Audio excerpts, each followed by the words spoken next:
Discrete probability distributions.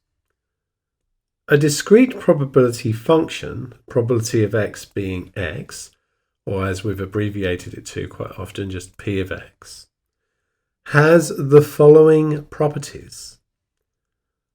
The probability of x taking a value in its domain is always between 0 and 1.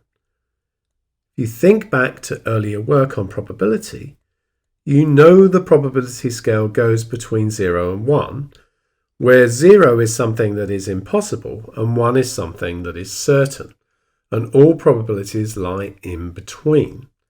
So it makes sense that the probability of a random variable x taking a value in its domain must be between 0 and 1, and that's for every value in its domain.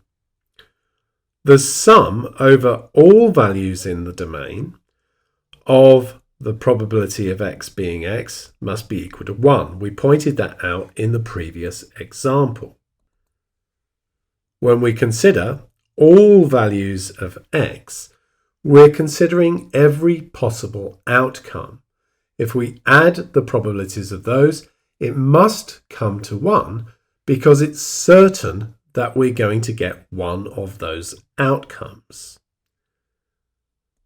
P of x is a function, so each value of x gives only one value of p of x.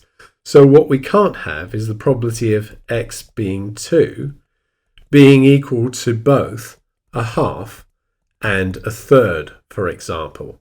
This cannot happen.